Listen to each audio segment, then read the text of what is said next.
Tuhan Yesus yang bertata di kerajaan surga, terima kasih atas segala berkat-Mu sehingga kami dapat berkumpul di sini tanpa kekurangan suatu apapun. Sebentar kami akan mendengarkan firman-Mu, kiranya firman-Mu menjadi hidup di dalam kehidupan kami dan menjadi pedoman dalam kehidupan kami sehari-hari. Dalam nama Tuhan Yesus kami berdoa dan mengucap syukur. Amin. Saudara-saudara yang dikasihi Tuhan Yesus menciptakan semesta dan segala isinya, termasuk manusia dan makhluk hidup lainnya. Tuhan Yesus menciptakan manusia dan makhluk hidup lainnya mempunyai visi misi yang berbeda. Nah, manusia diciptakan oleh Tuhan bertujuan untuk melayani Tuhan Yesus, menjadi keluarga besar kerajaan Allah dan juga menjadi pelayanan Tuhan Yesus yang setia. Maka dari itu, manusia berbeda dengan makhluk hidup lainnya. Namun, di sini Tuhan Yesus menciptakan manusia, yaitu memiliki kehendak bebas, sehingga manusia mempunyai visi dan misi berbeda satu sama lain. Terdapat visi misi yang menuju kepada rohani, terdapat juga visi misi yang menuju kepada duniawi. Nah, jika kita lihat pada 1 Korintus 3 ayat 8 yang mengatakan, baik yang menanam maupun yang menyiram adalah sama, dan masing-masing akan menerima upahnya sesuai dengan pekerjaannya sendiri. Nah, jika kita mempunyai visi dan misi yang bertujuan kepada Tuhan Yesus, maka kita akan menerima upah, yaitu hal-hal yang diizinkan oleh Tuhan Yesus datang kepada kita. Begitu juga dengan visi yang lainnya. Visi misi itu dalam kehidupan kita itu sangat penting, karena visi misi dapat memudahkan kita untuk fokus kepada tujuan kenapa kita hidup dalam dunia ini. Jika tujuan kita yaitu untuk selalu melayani Tuhan Yesus, untuk menyenangkan hati Tuhan Yesus, maka visi kita dan misi kita pun tertuju kepada Tuhan Yesus. Contohnya, visi kita berperan aktif menjadi guru sekolah minggu yang menjadikan anak-anak sekolah minggu lebih dekat lagi pada Tuhan dan lebih peka terhadap apa kehendak Tuhan dalam firman Tuhan. Maka misi kita pasti akan bertujuan untuk menciptakan misi tersebut dengan baik. Misalnya, memberikan contoh yang baik kepada anak-anak sekolah minggu, lalu menceritakan kejadian-kejadian Tuhan Yesus yang dapat diteladani oleh anak-anak sekolah minggu dan lain-lain. Sehingga hal itu dapat menuntun kita untuk selalu bertujuan kepada apa yang kita tujukan, yaitu menjadi pelayan Tuhan Yesus dan juga menyenangkan hati Tuhan Yesus. Jika kita membicarakan visi dan misi hidup, kita tidak akan lepas dari karakter hidup dalam diri kita. Jika kita mempunyai karakter yang baik, maka visi dan misi kita pasti akan lebih mudah untuk dijalani. Misalnya, jika mempunyai visi untuk menjadi guru sekolah minggu yang lebih baik lagi, maka karakter kita yang akan lebih baik lagi. Kita harus memperbarui karakter kita sehingga jika kita sebagai kakak sekolah minggu yang baik, maka pasti anak-anak sekolah minggu pun menjadi lebih baik lagi. Karena kita menciptakan atau mencontohkan sesuatu yang baik terhadap anak-anak sekolah minggu. Jika kita pikirkan lagi bahwa karakter setiap manusia itu berbeda-beda. Lalu apa sih karakter itu? Karakter itu sesuatu hal yang penting dalam kehidupan kita. Seperti reputasi kehidupan kita. Bagaimana kita dipandang oleh orang lain, bagaimana orang lain menanggapi kita, sifat kita, seperti itu. Nah, jika kita lihat dalam Alkitab, dalam firman Tuhan pada Efesus 2 ayat 10 yang dimana mengatakan, karena kita ini buatan Allah, diciptakan dalam Kristus Yesus untuk melakukan pekerjaan baik yang dipersiapkan Allah sebelumnya. Ia mau supaya kita hidup di dalamnya. Di sini kita diajarkan untuk menjadi karakter yang baik, yang menjadi pekerja yang baik kepada Tuhan Yesus. Kita harus mempunyai sifat yang baik, karakter yang baik kepada Tuhan Yesus maupun kepada sesama. Dan selain itu juga, karakter baik juga bukan hanya melakukan hal-hal baik, tapi mempunyai hati yang baik. Bagaimana kita mempunyai simpati yang baik kepada manusia lainnya, lalu mempunyai rasa ingin menolong terhadap sesama yang sedang kesusahan, lalu juga mempunyai dan juga hidupnya dalam kebenaran. Bagaimana kita hidup adil terhadap sesama dan juga tidak boleh mencemooh atau mencela atau memfitnah orang-orang. Dan juga pada Roma 12 ayat 2 yang dimana mengatakan, janganlah kamu menjadi serupa dengan dunia ini, tapi berubahlah oleh pembaruan budimu, sehingga kamu dapat membedakan manakah kehendak Allah, apa yang baik, yang berkenan kepada Allah dan yang sempurna. Tuhan menciptakan kita dalam kehidupan ini serupa dengan Tuhan Yesus, sehingga dengan menjadi serupa dengan Tuhan Yesus, maka kita juga diajarkan untuk mempunyai karakter yang baik. Nah, di sini dikatakan bahwa janganlah kamu menjadi serupa dengan dunia ini. Tuhan menciptakan dunia ini memang kehendak Tuhan, namun kita harus tetap berpegang teguh kepada ajaran Tuhan, bukan kepada ajaran duniawi. Karena Tuhan mempunyai karakter yang baik dan kita harus meneladani Tuhan Yesus dalam kehidupan kita. Sehingga kamu dapat membedakan manakah kehendak Allah, apa yang baik, yang berkenan kepada Allah, dan yang sempurna. Tuhan mengajarkan kita untuk melakukan hal baik yang sesuai dengan kehendak Tuhan Yesus. Misalnya jika di dalam hukum Taurat terdapat hukum Taurat yang kelima, hormatilah ayah dan ibumu supaya lanjut umurmu di tanah yang diberikan oleh Tuhan kepadamu. Nah, dalam hal ini kita harus berbuat demikian sehingga itu yang dikehendaki oleh Tuhan Yesus, sehingga kita dapat mengetahui apa yang dikehendaki Tuhan Yesus, apa yang tidak dikehendaki Tuhan Yesus. Kita harus rajin-rajin untuk membaca firman Tuhan sehingga kita dapat mengetahui apa sih kehendak Tuhan Yesus dalam kehidupan kita, dan kita dapat memperbarui diri kita dan menjadi karakter yang lebih baik lagi. Jika kita membicarakan tentang karakter Tuhan Yesus, yaitu salah satunya memaafkan setiap orang yang bersalah kepadanya. Tuhan Yesus mengajarkan kita sebagai manusia ciptaan Tuhan yang serupa dengan Tuhan. Tuhan mengajarkan kita untuk selalu memaafkan setiap orang yang bersalah kepada kita. Mau itu dalam perbuatan, perkataan, atau hal-hal lainnya yang dapat menyakiti hati kita. Kita harus memaafkannya sehingga kita mempunyai karakter yang dikehendaki oleh Tuhan Yesus. Dan jika kita mempunyai visi dan misi yang tertuju kepada Tuhan Yesus, maka kita harus memperbarui diri kita, karakter kita, untuk menjalani visi dan misi tersebut. Sehingga visi dan misi yang telah kita tentukan dapat berjalan lancar dan sesuai dengan kehendak Tuhan Yesus.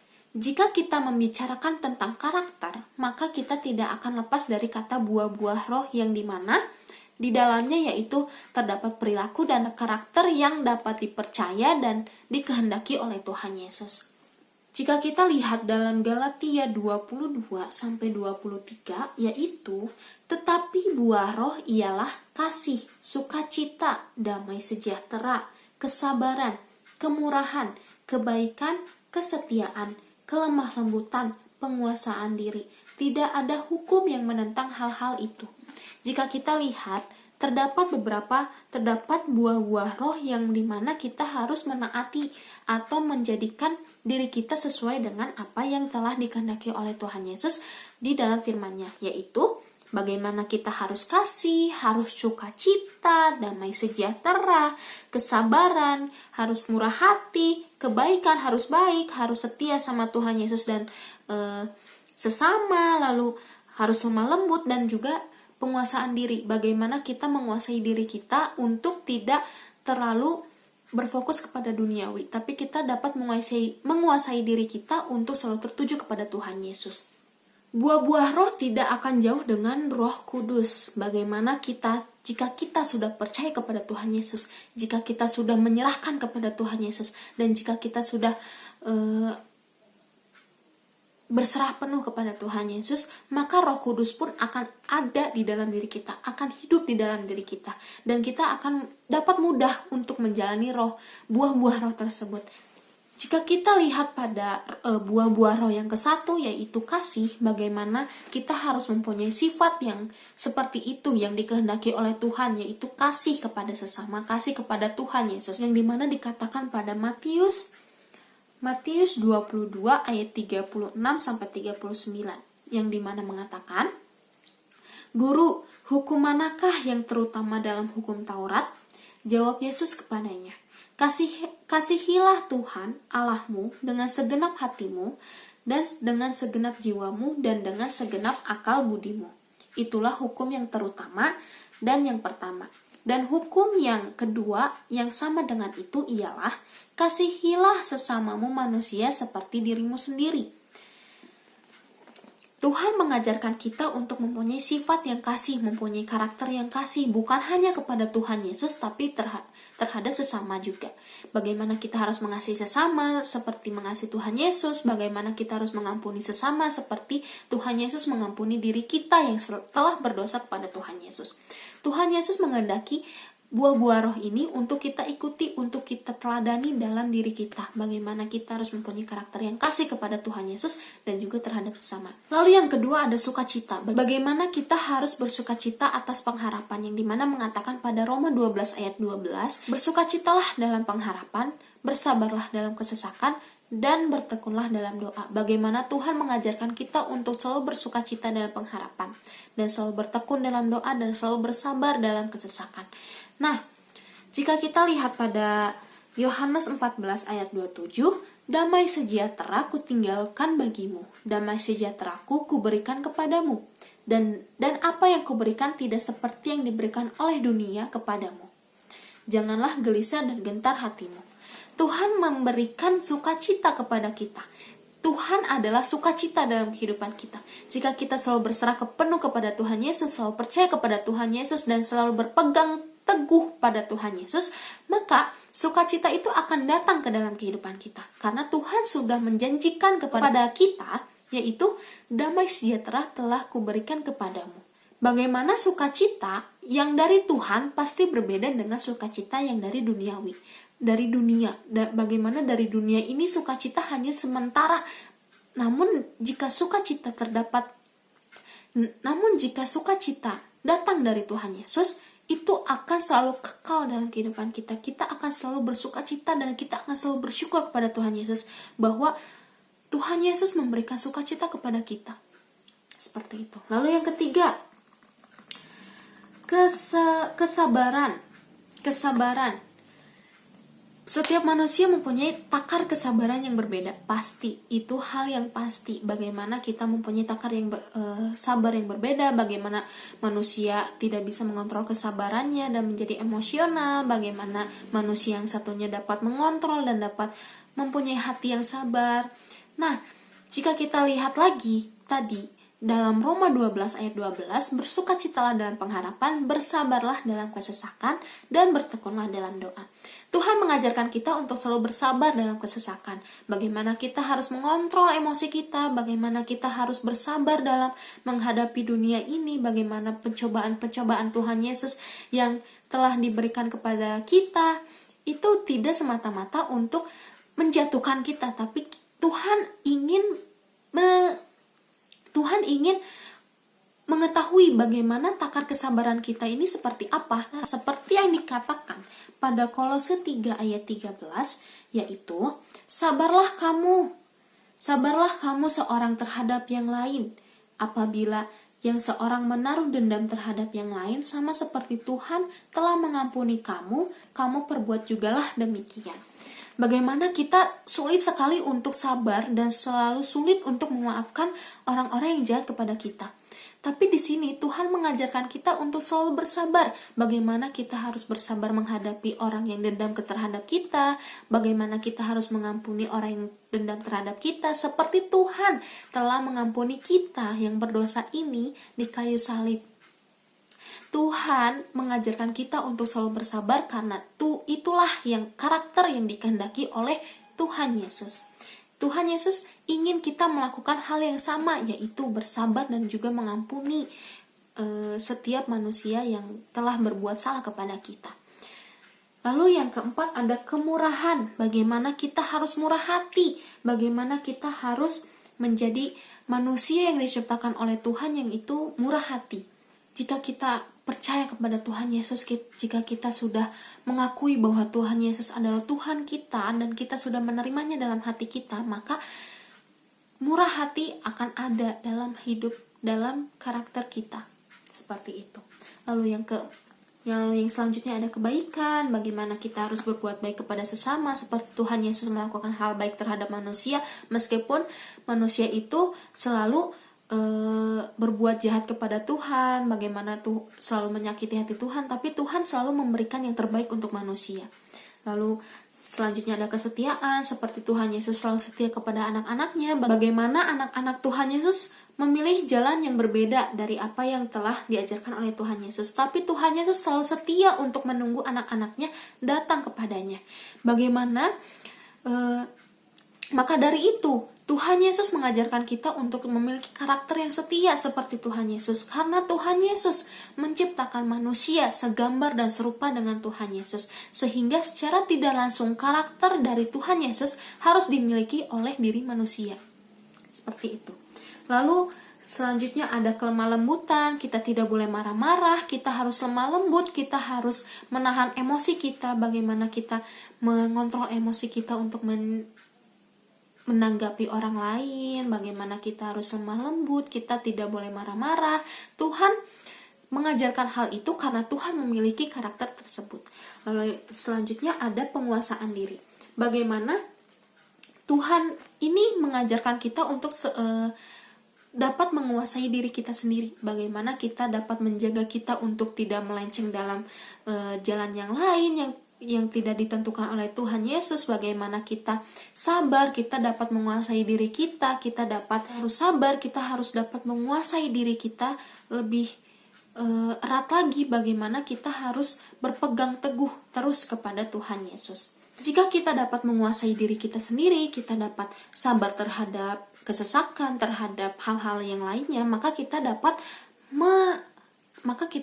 melakukan atau menangani pencobaan-pencobaan dari Tuhan Yesus dengan baik. Jika kita membicarakan tentang pencobaan-pencobaan, maka apa sih hakikat pencobaan tersebut?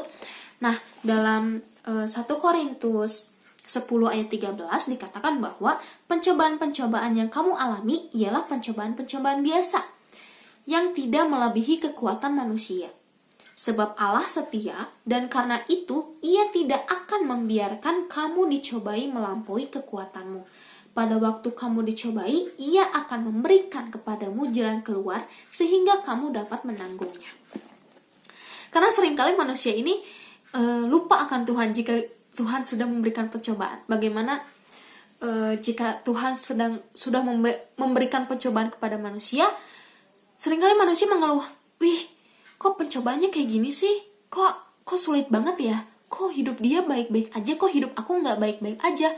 Kok dia banyak uang ya? Kok aku nggak banyak uang sih?" Seringkali manusia selalu mengeluh terhadap hal seperti itu. Bagaimana dia selalu mengeluh, selalu mengeluh atas apa yang diberikan oleh Tuhan berupa pencobaan tersebut. Karena begini, pencobaan-pencobaan dari Tuhan Yesus tidak akan melebihi kekuatan manusia. Jika kita tidak mempunyai uang, jika kita tidak lebih baik dari kehidupan orang lain, kita harus tetap bersyukur. Kita harus lebih bekerja keras lagi. Kita harus melewati pencobaan-pencobaan Tuhan Yesus. Jika kita selalu berserah dan selalu percaya kepada Tuhan Yesus dan selalu meminta pertolongan kepada Tuhan Yesus akan menolong kita. Karena Tuhan Yesus sudah berjanji bahwa Tuhan Yesus akan memberikan pertolongan dan akan memberikan jalan keluar sehingga kita dapat menanggung percobaan tersebut. Betapa baiknya Tuhan Yesus, betapa setianya Tuhan Yesus kepada manusia. Dalam pencobaan tersebut pasti terdapat oknum-oknum yang dapat menumbuhkan rasa mengeluh kita, rasa benci kita dalam pencobaan-pencobaan tersebut. Nah, dalam Alkitab mengajarkan bahwa terdapat 3 musuh manusia, yaitu iblis, dunia, dan hawa nafsu.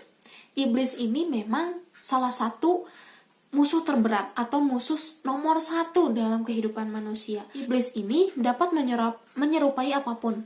Kadang seperti ini. Jika kita melakukan hal jelek nih, kita berbohong kepada orang tua misalnya, kepada orang tua. Kita tuh hati nurani kita tuh tidak ingin berbohong kepada Tuhan, kepada orang tua. Hati kita tidak ingin berbohong kepada Tuhan. Gimana sih? Misalnya nih, jika kita melakukan hal jahat, misalnya berbohong kepada orang tua, hati nurani kita ini tidak ingin berbohong kepada orang tua, tapi terdapat bisikan-bisikan bagaimana kita harus melakukan hal jahat tersebut kepada orang tua. Untuk apa? Untuk melindungi diri kita. Kadang untuk berkata jujur itu akan sulit karena kita memikirkan bahwa kayaknya ini bakalan buruk deh selanjutnya, sehingga kita akan melakukan hal yang jelek gitu, yaitu berbohong. Nah, itu bukan dari hati nurani kita, tapi dari kata-kata iblis. Bagaimana kita mempunyai hal-hal negatif dalam kehidupan, dalam pikiran kita, itu adalah bukan semata-mata dari diri kita, tapi dapat bantuan dari iblis. Maka dari itu kita harus menguasai diri kita. Maka dari itu dalam buah-buah roh, yaitu ada penguasaan diri kita. Bagaimana kita harus menguasai diri kita untuk tidak memakan atau mendengarkan omongan-omongan dari iblis tersebut. Bagaimana jika kita melakukan hal salah nih ya, kita harus tetap jujur kepada orang tua. Karena dengan hal ini kita akan menuruti hati nurani kita, bukan kata-kata iblis. Lalu yang kedua ada musuh, yaitu dunia. Pasti bertanya-tanya, kenapa sih kok dunia? Dunia kan tempat tinggal kita, tempat bagaimana kita melakukan kehidupan kita dengan baik. Terkadang dunia ini menjadikan kita menjadi orang-orang yang tidak percaya kepada Tuhan Yesus, karena di dunia ini kan pasti banyak manusia-manusia lainnya dan mempunyai pemikiran yang berbeda-beda daripada kita. Nah, dunia ini musuh kedua. Kenapa? Karena sesuatu yang mengelilingi kita, bagaimana orang-orang di sekitar kita, bagaimana hal-hal yang terjadi dalam dunia ini, sehingga kenapa dikatakan musuh nomor 2. Kenapa sih kok dunia ini kan semakin lama semakin berkembang ya, semakin berkembang, teknologinya semakin berkembang, lalu pergaulannya pun semakin berkembang. Bagaimana jika kita hubungkan dengan pergaulan dan teknologi, seringkali manusia ini lupa karena terlalu fokus terhadap teknologi dan pergaulannya ini. Terkadang manusia ini lupa kepada Tuhan Yesus. Karena kenapa? Ya karena dia terlalu fokus kepada teknologi ataupun duniawi atau pergaulannya. Contohnya ini saya tuh pernah menyukai idol Korea ya, idol sampai sekarang idol Korea.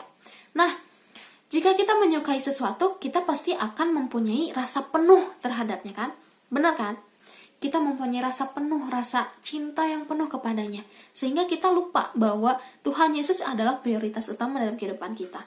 Nah, satu waktu idol Korea ini ngomong, jangan pernah menyukai sesuatu ataupun manusia ataupun sesuatu yang dalam dunia ini secara penuh, karena Tuhan adalah prioritas utama. Maksudnya, jadi kayak kita idol Korea ini mengajarkan kita untuk selalu mencintai Tuhan kita. Bagaimana kita harus mencintai Tuhan kita, mencintai diri kita lebih penuh lagi terhadap daripada idol Korea tersebut. Dan juga idol Korea ini mengajarkan bahwa Tuhan itu adalah kunci utama dalam menjalani kehidupannya.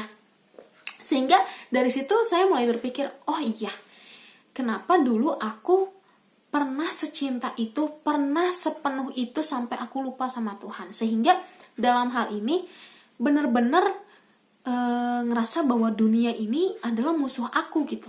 Bagaimana musuh kedua itu, dunia itu benar-benar ada. Bagaimana dunia itu mengajarkan kita untuk selalu ayo mencintai dunia aja, ayo melihat dunia aja, tanpa memikirkan bahwa Tuhan Yesus tidak menginginkan kita untuk selalu berfokus kepada dunia. Bagaimana kita harus menguasai diri kita kembali.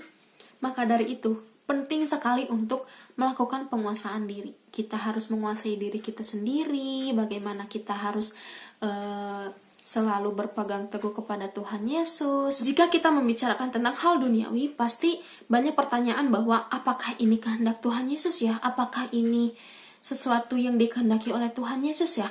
Nah, jika hati kita bilang tidak, segera tidak melakukannya. Namun jika hati nurani kita bilang iya, maka kita harus melakukannya, karena itu datang dari hati kita. Karena jika kita sudah percaya kepada Tuhan Yesus akan hadir dalam hati kita. Dan maka dari itu kita harus menuruti hati nurani kita.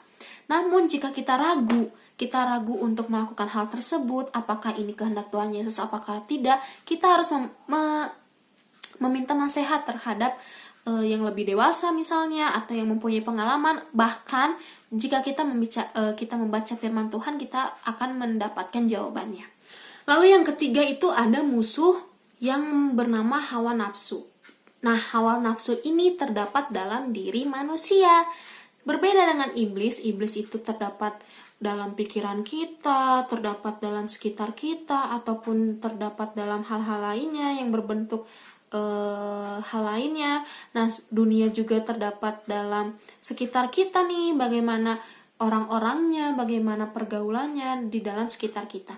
Nah, hawa nafsu ini terdapat dalam diri kita, bagaimana kita cenderung untuk melakukan jahat atau menuruti keinginan daging kita. Karena jika kita lihat dalam Galatia 5 ayat 17 yang dimana mengatakan, sebab keinginan daging berlawanan dengan keinginan roh, dan keinginan roh berlawanan dengan keinginan daging, karena keduanya bertentangan, sehingga kamu setiap kali tidak melakukan apa yang kamu kehendaki.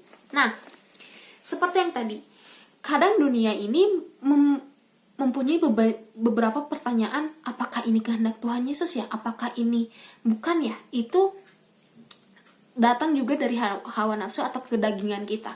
Maka dari itu, sekali lagi saya katakan bahwa dalam kehidupan kita harus dapat menguasai diri kita. Kita harus dapat menguasai diri kita untuk tidak termakan oleh musuh-musuh kita. Kita tidak boleh terbelenggu oleh musuh-musuh kita, yaitu iblis, dunia, hawa nafsu. Kita tidak boleh seperti itu. Maka dari itu penting untuk penguasaan diri. Lalu apa sih contoh-contohnya nih? Misalnya kayak kedagingan tuh apa sih contohnya? Kalau terus hawa nafsu tuh apa sih contohnya? Misalnya nih kayak kedengkian, terus emosi, lalu perselisihan. Bagaimana nih kita teman berbicara sedikit seperti ini, kita langsung marah. Nah, itu seperti hawa nafsu. Kita tidak dapat mengontrol apa yang dikatakan oleh keinginan roh dan keinginan daging. Kita tuh harus mengalahkan hawa nafsu kita sendiri, harus mengalahkan keinginan daging kita sendiri, sehingga kita dapat melakukan hal baik terhadap sesama, terhadap Tuhan Yesus dengan baik juga. Lalu untuk mengalahkan musuh-musuh tersebut yang ada 3 itu, iblis, dunia, hawa nafsu, semuanya itu bagaimana? Yaitu berserah penuh kepada Tuhan Yesus. Kita harus percaya lagi kepada Tuhan Yesus. Kita harus percaya penuh kepada Tuhan Yesus. Kita harus mempunyai karakter yang baik. Kita harus menjadi anak-anak Tuhan Yesus yang setia. Tuhan Yesus tidak akan memberikan pencobaan-pencobaan yang lebih dari kekuatan manusia. Tuhan Yesus sudah menjanjikan bahwa Tuhan Yesus akan memberikan jalan keluar kepada setiap manusia, sehingga manusia akan mudah untuk menyelesaikannya. Kita sudah mempunyai senjata, kita sudah mempunyai strategi. Bagaimana strategi kita? Selalu percaya kepada Tuhan Yesus, selalu berdoa kepada Tuhan Yesus, dan senjata kita yaitu Alkitab. Bagaimana kita, jika kita sudah mulai iri dengki nih, bagaimana kita harus menguasai diri kita, bagaimana kita mau memaafkan orang lain, bagaimana kita harus bagaimana ya hati kita sedang gelisah ataupun hal yang lainnya yang Tuhan tuh no gitu, kayak kamu gak boleh khawatir. Nah, senjata kita yaitu Alkitab. Bagaimana kita dapat mengalahkan iblis, dunia, hawa nafsu dengan membaca Alkitab. Kita harus sering-sering membaca firman Tuhan sehingga kita tahu nih, oh kehendak Tuhan tuh seperti ini. Oh kehendak Tuhan tuh baik ya terhadap kita. Oh ternyata pencobaan-pencobaan ini ternyata biasa aja, asalkan kita selalu berusaha, percaya, dan selalu berserah penuh kepada Tuhan Yesus, dan selalu meminta pertolongan Tuhan Yesus. Jadi jangan pernah berpikir bahwa pencobaan-pencobaan itu pasti melebihi kekuatan kita. Itu salah besar. Nah, jika kita sudah membicarakan dari awal, dari visi, dari pencobaan, dari karakter, itu sangat satu kesatuan. Bagaimana kita untuk menciptakan visi dan misi dalam kehidupan kita, maka kita harus mempunyai karakter yang dikehendaki oleh Tuhan Yesus. Bagaimana kita mempunyai visi yang tertuju kepada Tuhan Yesus dan juga misi yang tertuju kepada Tuhan Yesus, maka karakter kita juga harus diperbaharui gitu. Bagaimana kita harus menjadi karakter yang baik sesuai dengan buah-buah roh yang telah Tuhan Yesus katakan di dalam firman Tuhan, dan juga kita harus menuruti hukum Taurat, dan juga untuk menjalani visi dan misi tersebut, pasti terdapat pencobaan-pencobaan yang telah Tuhan kehendaki dalam kehidupan kita. Tugas kita bukan hanya untuk mengeluh, bagaimana sih Tuhan kok kayak gini sih, kan aku udah punya visinya untuk tertuju kepada Tuhan. Kenapa sih masih ada pencobaan-pencobaan? Tuhan memberikan pencobaan tersebut sehingga kita untuk menjalani visi misi tersebut fokus gak sih gitu, kayak fokus gak sih kita dalam menjalani tujuan tersebut. Apakah jika kita nih ya, jika kita mempunyai visi dan misi tertuju kepada Tuhan Yesus, maka Tuhan Yesus memberikan pencobaan untuk menilai kita. Oh, ternyata dia udah mengeluh aja nih dikasih pencobaan kayak gini, berarti dia tidak terlalu tekun nih dalam menjalani visi misi tersebut. Nah, Tuhan Yesus menginginkan kita untuk selalu percaya kepada Tuhan dan selalu berserah penuh kepadanya dan selalu meminta pertolongan kepada Tuhan Yesus, karena Tuhan Yesus sudah menjanjikan kepada manusia atas pertolongannya. Maka dari itu, saudara-saudara yang dikasihi Tuhan Yesus, jika dirimu sudah mempunyai visi dan misi yang tertuju kepada Tuhan Yesus, kita harus memperbarui karakter kita dan juga kita harus bersabar, kita harus menjalani kehidupan kita dengan baik dan selalu tidak mengeluh akan pencobaan-pencobaan yang Tuhan Yesus berikan, karena Tuhan Yesus telah memberikan keselamatan pada kita dan Tuhan Yesus akan menolong kita dalam kesesakan apapun, karena Tuhan Yesus sudah berjanji kepada manusia bahwa Tuhan Yesus akan menolong dan memberikan jalan keluar kepada anak-anaknya jika anak-anaknya tersebut percaya dan menerima Tuhan Yesus dalam kehidupannya dan juga selalu minta pertolongan kepada Tuhan Yesus. Amin. Tuhan Yesus yang baik, terima kasih Kau telah memberkati kami dalam mendengarkan firman-Mu ini. Tuhan Yesus, kiranya firman-Mu menjadi rema dalam kehidupan kami dan menjadi pedoman dalam kehidupan kami dan menjadikan kami lebih percaya lagi kepada Tuhan Yesus. Sebentar kami akan melakukan kegiatan kami masing-masing, Tuhan Yesus. Kiranya Kau selalu memberkati dan selalu membimbing kami, Tuhan Yesus. Terima kasih, dalam nama Tuhan Yesus kami berdoa dan mengucap syukur. Amin.